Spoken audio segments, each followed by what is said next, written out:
Bueno, vamos a grabar esta reunión. Comenzamos.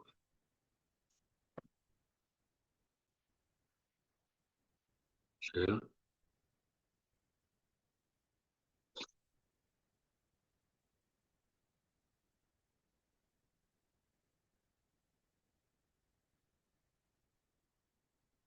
Eh, Buenas tardes, alumnas. Estoy grabando un poco tarde este video que va a ser para las clases asincrónicas. Es única clase para algunos salones, pero para el 10º va a ser para la del jueves y la del viernes. Va al final de una pequeña tareita que implica ver un video y un pequeño trabajito que voy a revisar la próxima semana. Empezamos con la imagen de Hipatia de Alejandría, una científica que trabajó en la famosísima Biblioteca de Alejandría. Ella fue astrónoma, matemática, lógica, y me parece que podría ser una excelente inspiración para ustedes. Vamos a ver extractos de la película que luego les recomiendo ver para adentrarnos en el método científico, porque la clase de hoy día se va a dedicar netamente a la indagación científica. La indagación científica es una versión escolar del método científico. La ciencia tiene unos métodos de investigar y acceder al conocimiento eh, que vamos a estudiar. Y todo esto tiene una historia bastante antigua, casi desde la humanidad, porque todos los seres humanos hacemos algunas hipótesis sobre las cosas que desconocemos, tratamos de verificar y así conseguimos nuevo conocimiento. Eso lo hacemos con cosas particulares, pero cuando eso se hace para fenómenos universales, o sea, para fenómenos de la naturaleza y para todos los fenómenos de una clase, estamos hablando de el método científico, de una aproximación científica. Bueno, sin más prólogo teórico, vamos a ver tres escenas o dos escenas. Así es esto.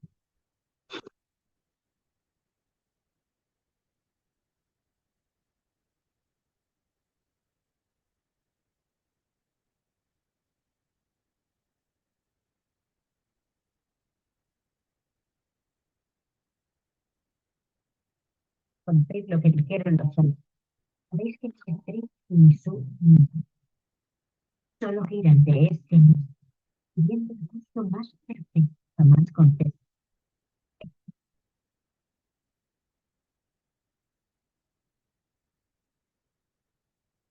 Porque la perfección del círculo reina en los cielos. Las estrellas jamás han caído ni caerán.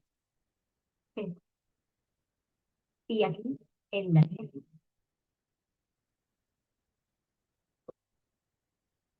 aquí los cuerpos sí caen, y su movimiento no es circular, sino recto. Mirad otra vez. Otra vez. No. Bien. ¿Qué misterioso prodigio creéis que se esconde bajo el suelo para que todas las personas, animales, objetos y esclavos estén sobre él? ¿Qué puede ser?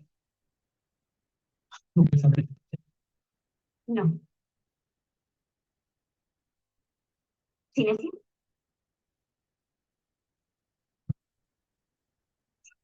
Nunca. No, ambos habláis de lo mismo, pero no habláis de la causa.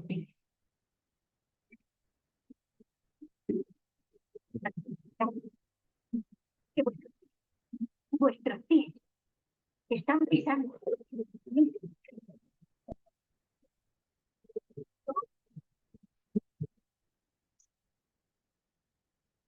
Si no existiera usted, sí, por Macao, y nos daría igual estar aquí o allí, todo lo que fuera, y más no sería antiguo ahora también. Muy bien. En esta escena hemos visto la primera concepción que tenía Hipatia acerca del centro del universo. En ese momento ya pensaba que el centro del universo era la Tierra. Inmediatamente va a cambiar de opinión y va a tratar de probarlo experimentalmente. Así comienzan todas las teorías científicas y toda investigación científica con un conocimiento provisorio que luego va a cambiar. Vamos a picar acá y ahora veremos esta segunda escena.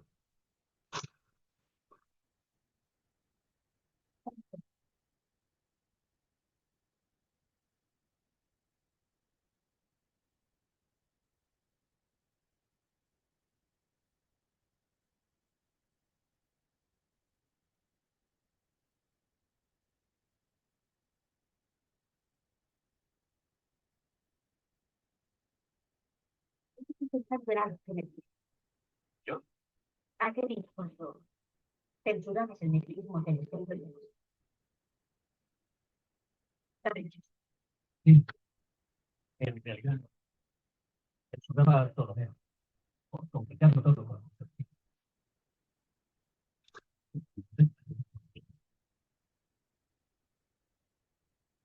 No lo entiendo. Tiene que ser.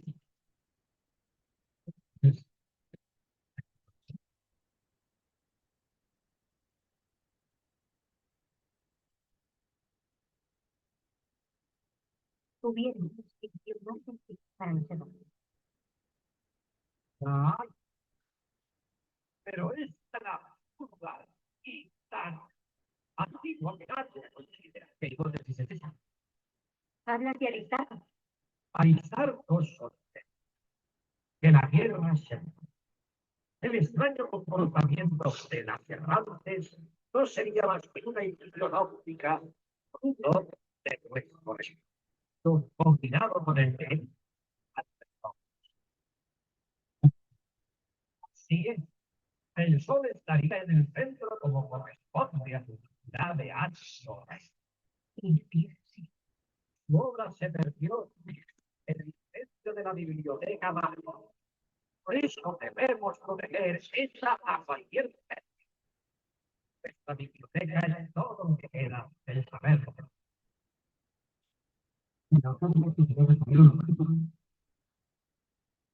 Piedad,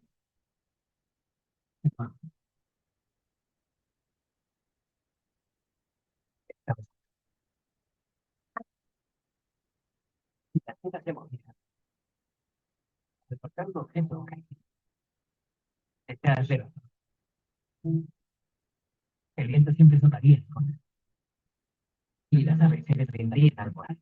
Yo sí que la hipótesis de Aristarco no tiene ni pies ni cabeza.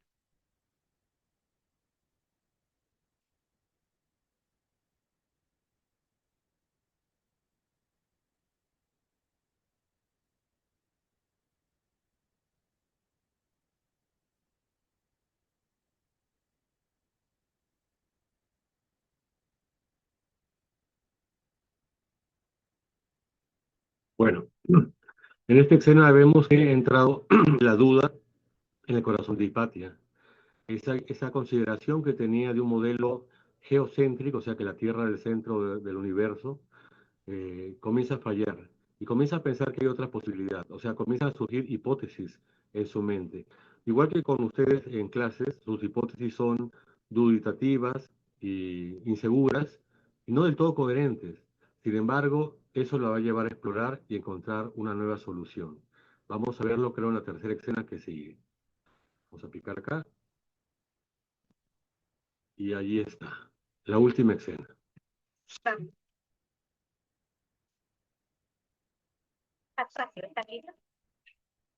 Ahora quiero que cojas el tallo y que subas al baño.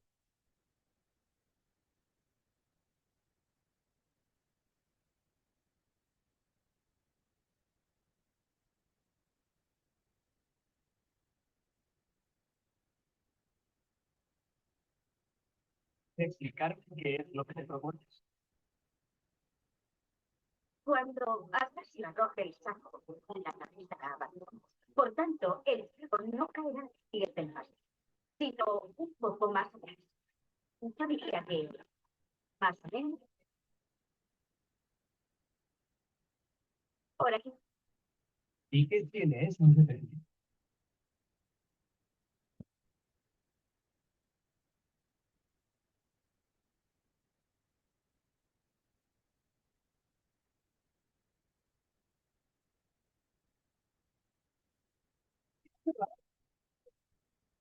Prueba definitiva y se ha comportado como que no posible. ¿Y eso qué significa? No lo sé. Pero el mismo principio podría ser aplicado a las letras. Podría estar en torno al versículo. Ah, Aristarco. ¿Y por qué te preguntas con eso? Lo veo no es perfecto. Yo. Pero si no es tu vaya, que antes no eras tan pragmático, tu preferencia. Yo en 9 años hablaba primero y pensaba.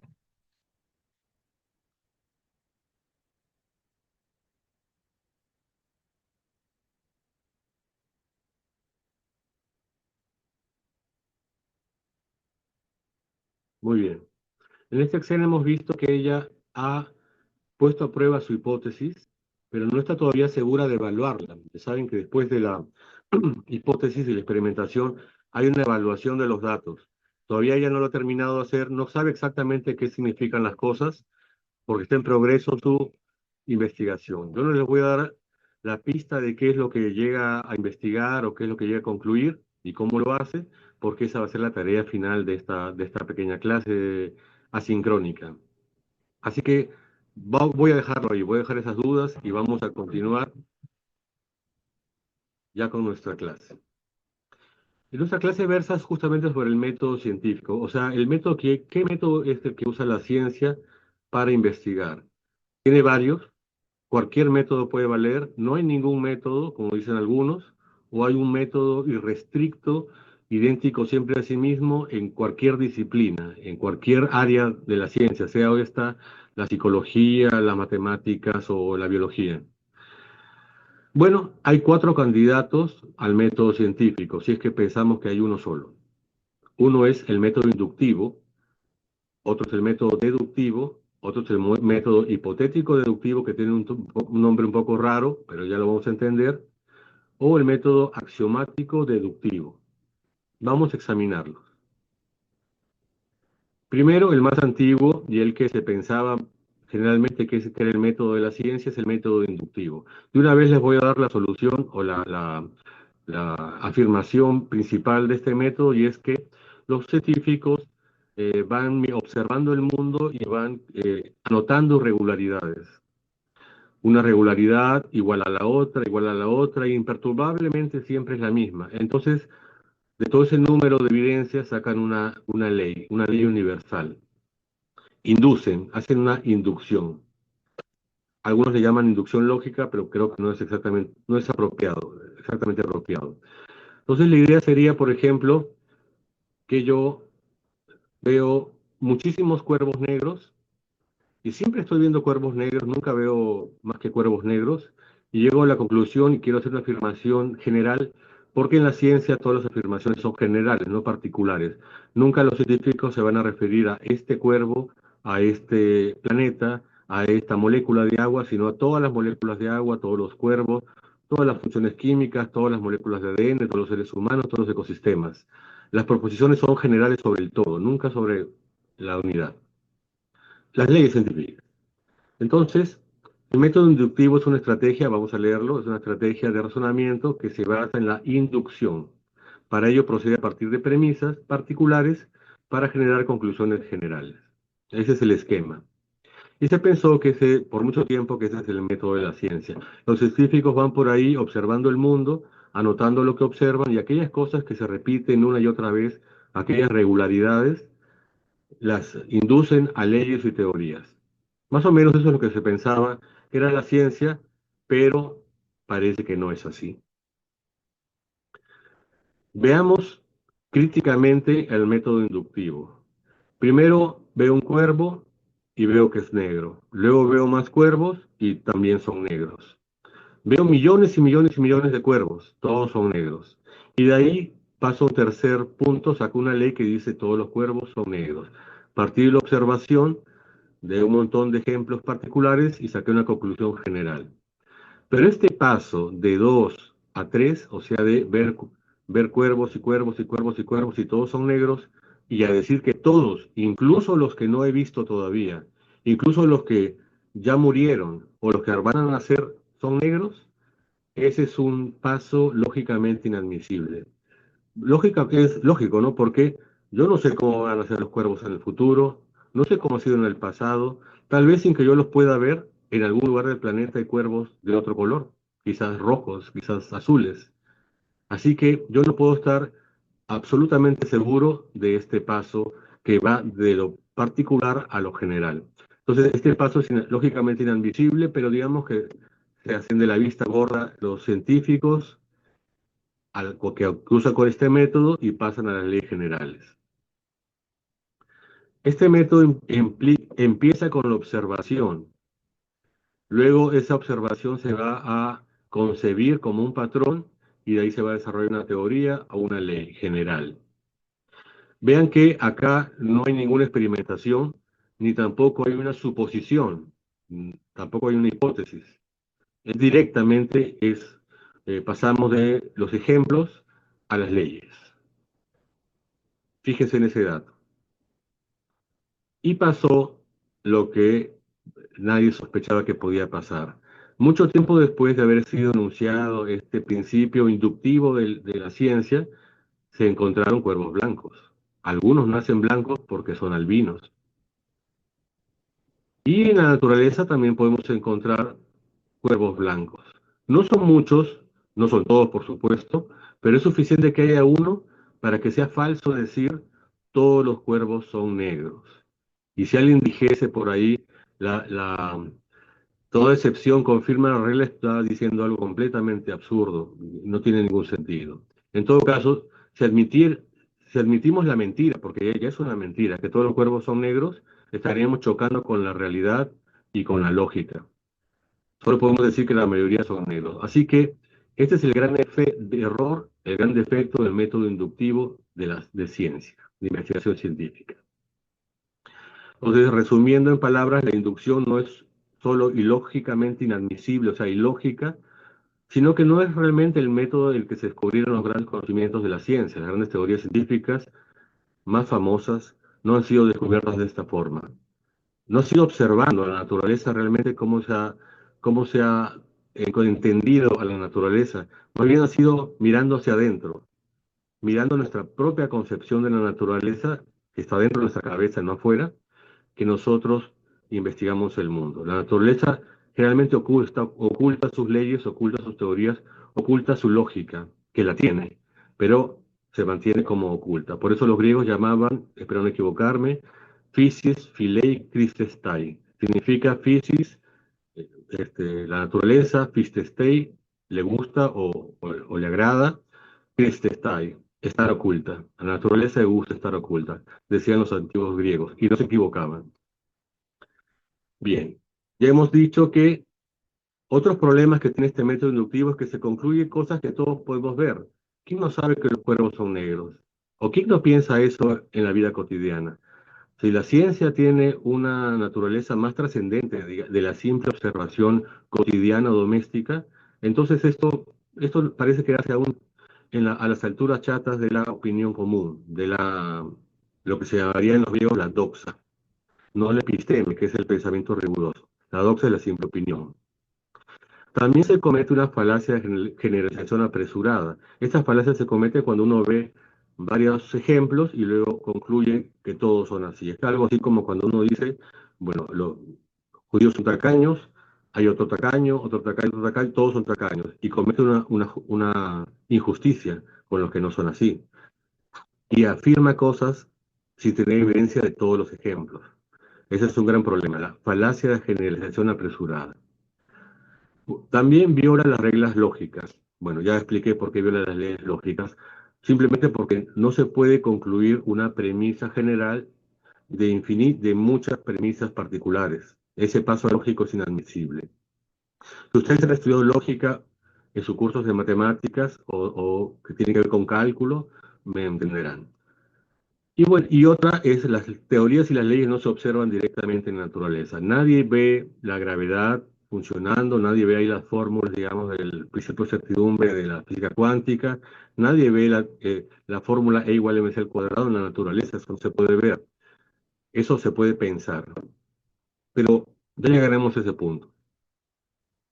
Y sobre eso justamente, qué lástima que no se puede ver, casi se puede ver el movimiento. Vieron, ustedes saben que un científico alemán llamado Albert Einstein, muy jovencito todavía, había acabado la universidad y se puso a pensar en la gravedad. Y en vez de concebir como se concebía en su época, que la gravedad era una fuerza que atraía objetos que tienen masa, él pensó que no era eso, sino que había una especie de curvatura del espacio y el tiempo alrededor de los objetos con masa, como por ejemplo alrededor de la Tierra. O sea, él está diciendo que alrededor de la Tierra el tiempo no es homogéneo, sino que está distorsionado. Y también el espacio no es homogéneo, no es simplemente plano, sino está alterado, curvado. Y esa curvatura es la que hace que los objetos pareciera ser atraídos por ella, pero en realidad es como si cayeran en ella, porque esa curvatura, esa distorsión es semejante a un hueco, es semejante a una concavidad.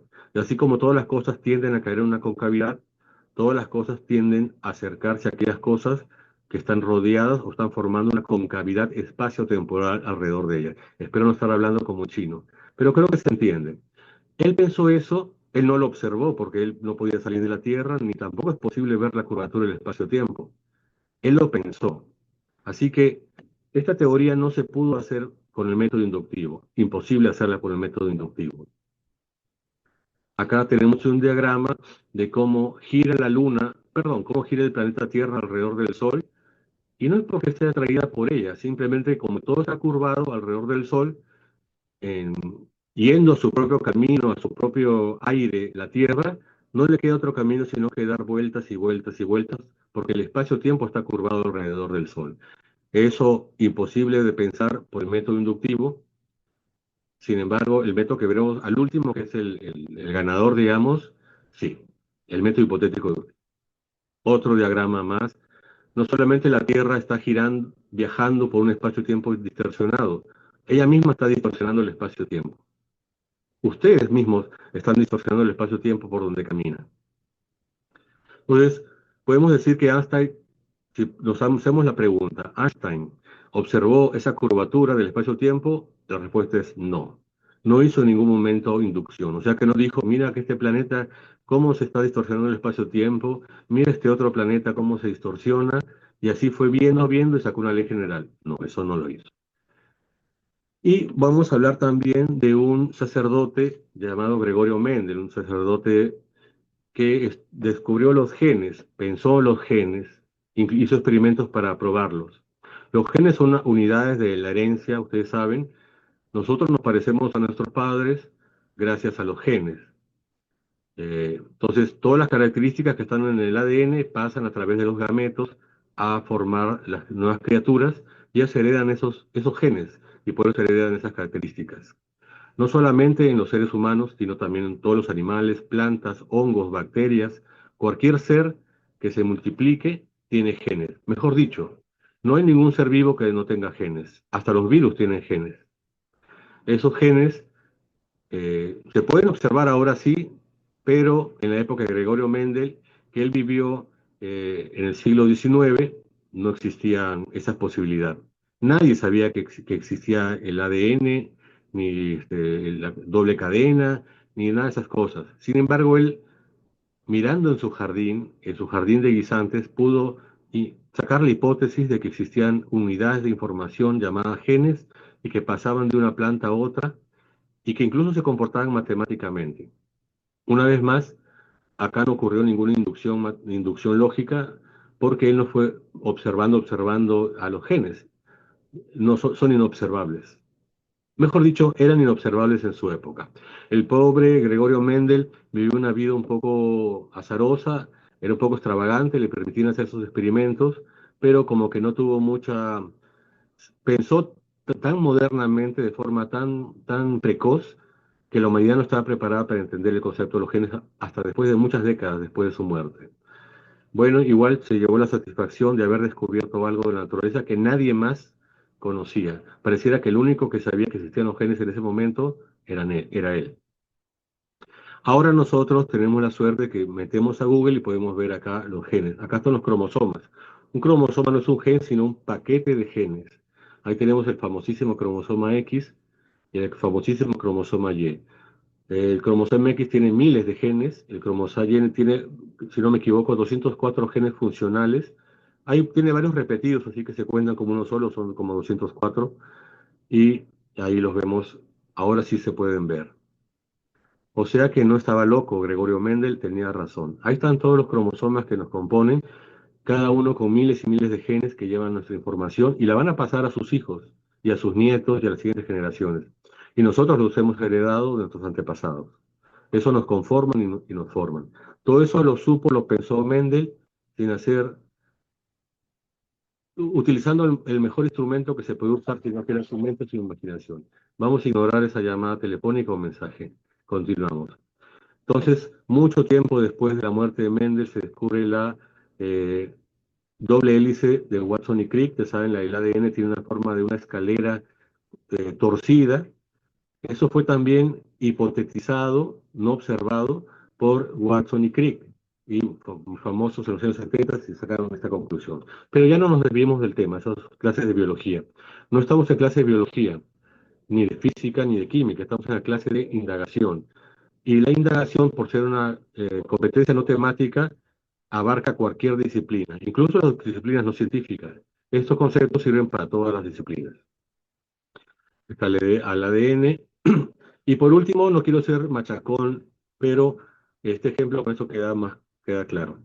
Copérnico sostuvo que la Tierra gira alrededor del Sol, pero él no salió en una nave espacial a ver cómo giraba la Tierra alrededor del Sol, ni tampoco tenía telescopios para ver otros sistemas solares donde los planetas giran alrededor de otros soles extrasolares.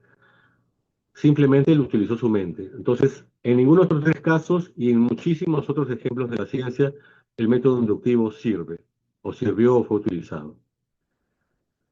Vamos a hablar ahora del método deductivo. Vamos a hacer una pequeña pausa de unos segundos porque no quiero ser abrumador, no quiero abrumar. Son tres nada más, ya estamos en el segundo, vamos al tercero y ahí terminamos. El método deductivo, este es cortito y es simple. Deducir es pasar de premisas a conclusiones. Lo hacemos todo el tiempo. Es una estrategia de razonamiento empleada para deducir conclusiones lógicas a partir de una serie de premisas. Va de lo general a lo particular.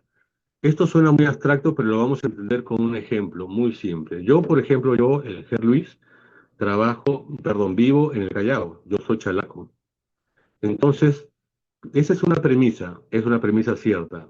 Y de esa premisa podemos sacar más información sin necesidad de que yo agregue nada. Podemos deducirla. De ahí viene la palabra deducción.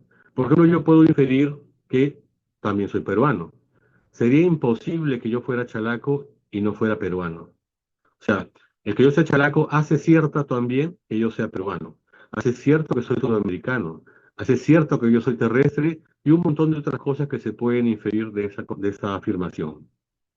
Este es el método deductivo. Cuando tenemos una premisa cierta, podemos sacar otras afirmaciones también ciertas y ganar información.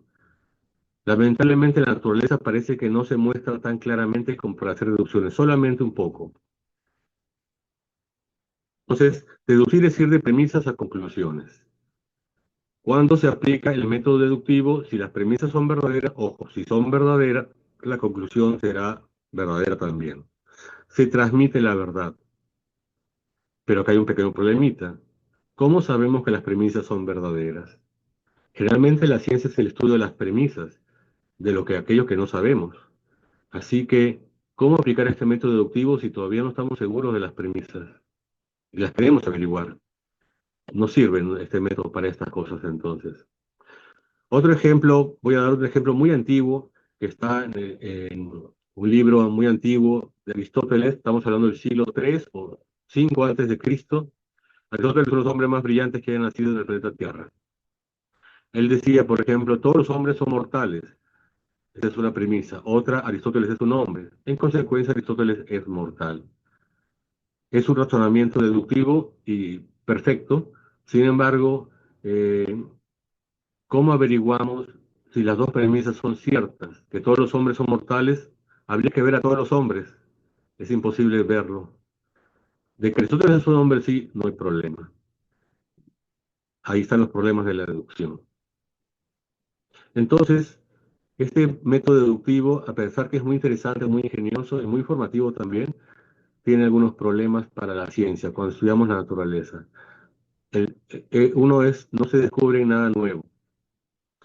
Aunque pareciera que cuando yo digo yo soy chalaco y después de eso descubro que también soy peruano, que soy terrícola, que soy limeño, perdón, que soy sudamericano, que soy ciudadano, etcétera, etcétera, En realidad no estoy ganando información, porque toda esa información parece que ya está contenida en la palabra Xochalaco. O sea que aparentemente yo estoy descubriendo cosas nuevas, pero en realidad no lo estoy haciendo. Vamos a ignorar esa llamada porque estoy grabando esta clase y espero que se detenga la persona que me está llamando. Vamos a esperar que se detenga.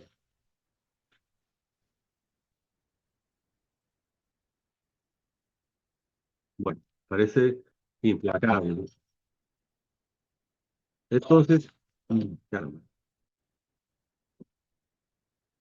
hasta lo avanzado, podemos decir que podemos comparar estos dos metros cerrados. Caramba, esperemos, esperemos.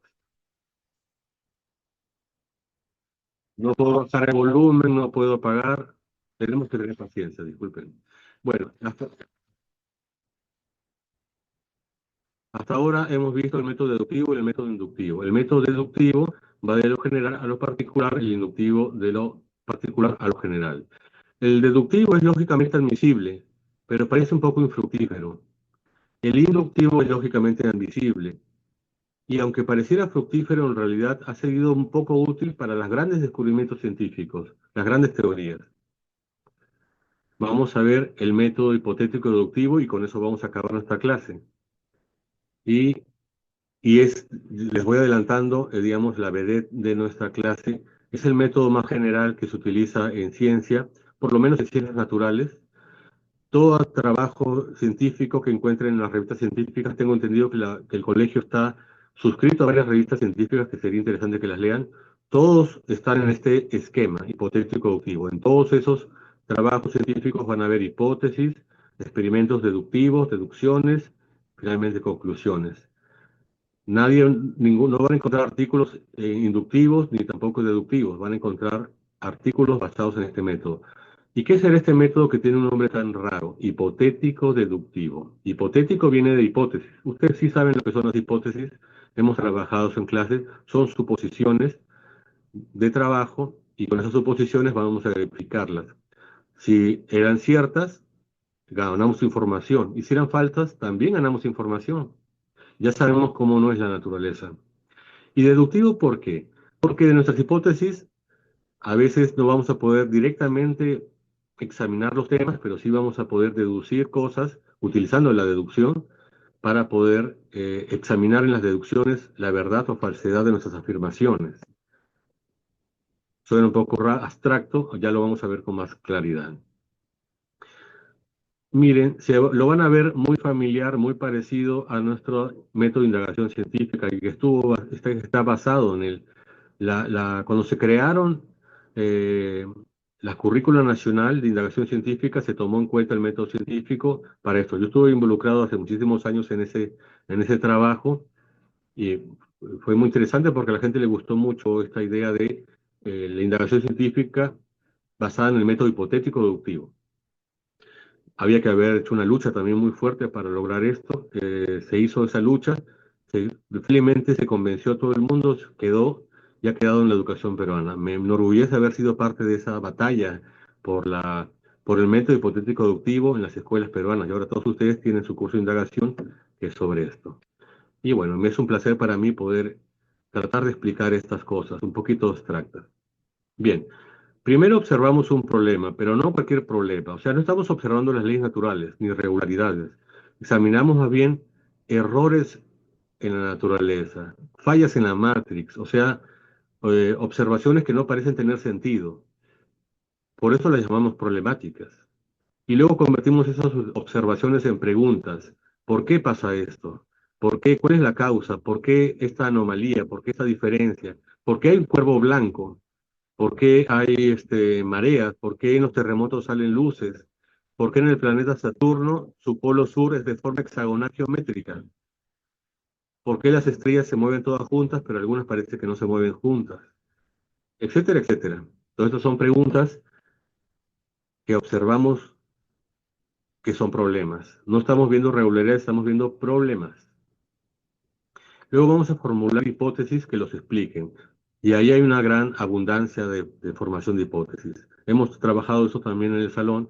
Hemos visto que para un mismo problema puede haber varias hipótesis y todas muy interesantes. Todas son válidas, todas son hipótesis en cuanto son explicaciones causales. No son adivinanzas, son apuestas, son suposiciones que luego vamos a examinar una por una y luego vamos a verificar esas dichas hipótesis en los experimentos. Eso es más o menos el método hipotético deductivo. Y ya lo hemos hecho en clase. Entonces podríamos decir, quizás abusando del poder de síntesis, de que la ciencia es suponer y luego verificar esa suposición. Repito, la ciencia es suponer y luego verificar esa suposición. No tomemos a rajatabla esta simplificación, pero creo que es muy orientadora. Estas cosas, dichas así en forma tan simple y bueno, para nuestro nivel que nosotros tenemos, se dijeron de forma mucho más compleja en un famoso libro que les recomiendo mucho, de Karl Popper, La lógica de investigación científica. Dos cosas podemos sacar de ese libro para nosotros, para nuestra clase de hoy. Uno es el método hipotético deductivo no viola las leyes de la lógica, no hay ninguna violación de las leyes lógicas, y la ciencia es lógica aplicada. Eso puede sonar un poco extraño, pero quizás lo podemos explicar mejor presencialmente. Bueno, eso ya lo dijimos. Y todo comienza con hipótesis. Las hipótesis son soluciones o son respuestas a preguntas problemáticas. Por ejemplo, acá parece que todo está bien, pero si se dan cuenta, fíjense acá, hay una línea en la mano de este niñito que va desde su cuarto dedo hasta el segundo dedo. Una línea que agarra los cuatro dedos. Pero nosotros miramos nuestras manos, vamos a ver que hay una línea que agarra solo tres dedos. Entonces, ¿qué pasa acá? ¿Qué está ocurriendo con este niño? ¿Cuál es la causa? ¿Qué lo produce? ¿Por qué yo no tengo esa línea que agarra los cuatro dedos? Esas son preguntas que van a dar origen a luego a hipótesis. Igual. Entonces, el científico cuando se acerca al mundo no va a observar en el mundo regularidades, sino más bien excepcionalidades, cosas diferentes, cosas sin respuesta. Y se va a encontrar con estos problemas. Por ejemplo, este pez, ¿por qué es tan gordo? O este hombre, ¿por qué se bronceó solamente en algunas partes? O por qué esas ranas tienen coincidentemente el mismo color de las hojas donde están ellas posadas. ¿Es una coincidencia o hay una causa de eso? ¿Por qué esta araña tiene esos colores tan extravagantes? ¿Por qué solo el macho tiene esos colores y la hembra no? ¿Y este pez? ¿Por qué tiene los ojos hacia arriba y no normalmente como todos los peces hacia los costados? Y acá, disculpen si la imagen puede ser un poco perturbadora, las chicas más sensibles tápense los ojos, porque este niño tiene cola. Y otra más. Ustedes saben que nosotros nos mezclamos un poquito, somos parientes y tenemos genes neandertales.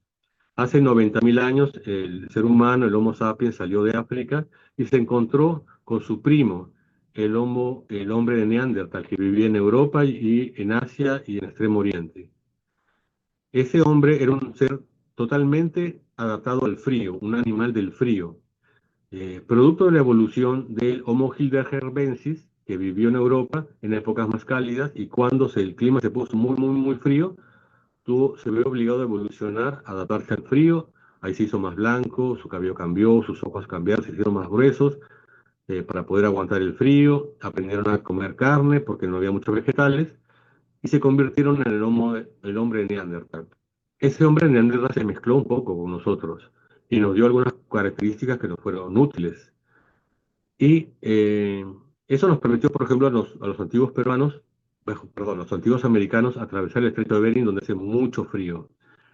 Entonces, hay muchas preguntas sobre el hombre de Neandertal. Por ejemplo, se ha descubierto que las mujeres humanas se cruzaron con los hombres de Neandertal, pero los hombres no. Los hombres no se mezclaron con mujeres Neandertal. ¿Por qué? No les gustaron, eh, eran agresivas, o no sé, no eran atractivas, o eran ariscas. ¿Y por qué las mujeres humanas sí? ¿Y por qué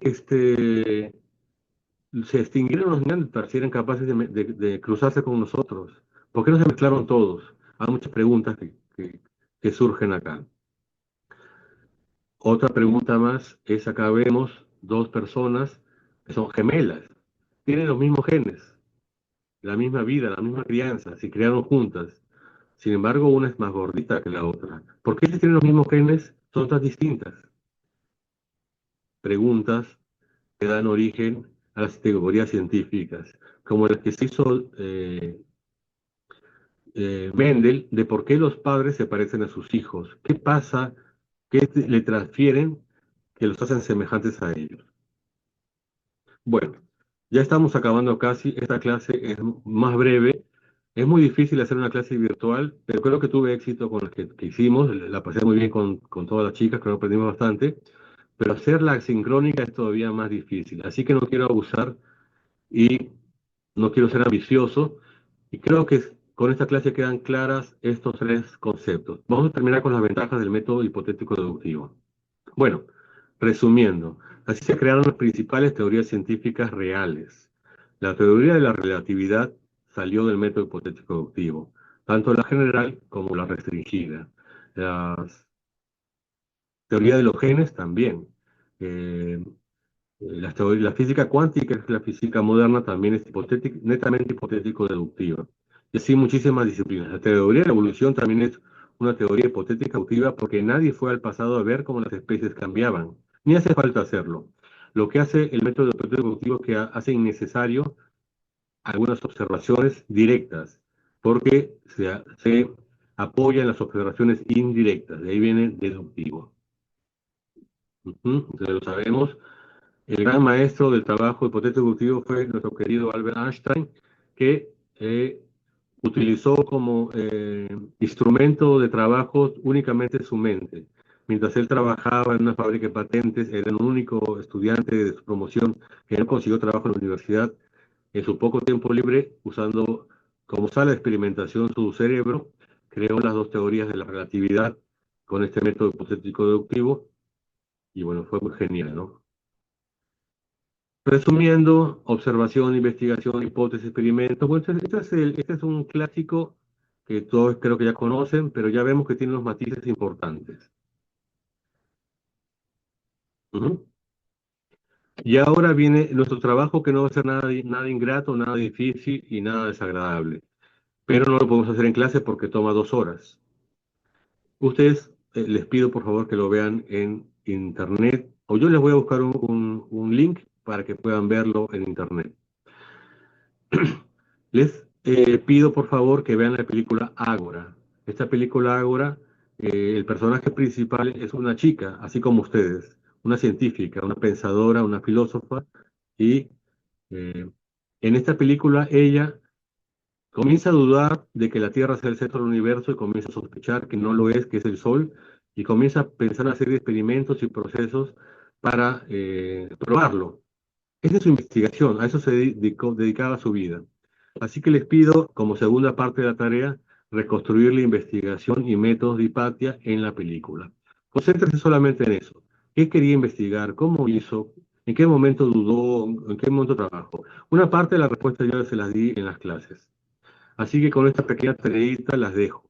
Voy a subir este video, lo estoy grabando ahorita en en Zoom. Espero que se pueda grabar. Una vez que lo tenga grabado, lo voy a subir a YouTube, a una página, a mi página, y ahí la van a poder ver. Les voy a pasar el link en el Classroom.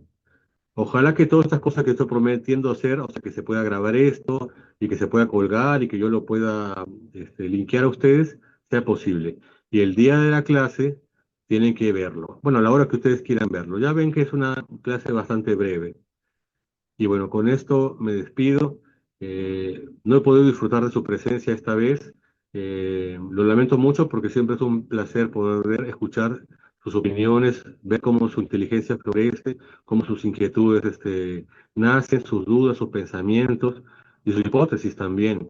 Es un placer ver cómo florece el cerebro humano delante de uno. No he tenido ese placer hoy día, pero ya la próxima semana nos vamos a reunir de nuevo y vamos a disfrutar de este descubrimiento en nuestro cursito de ciencias. Así que me despido de ustedes, su profesor está muy cansado y ya nos vemos la próxima semana. Cuídense, por favor.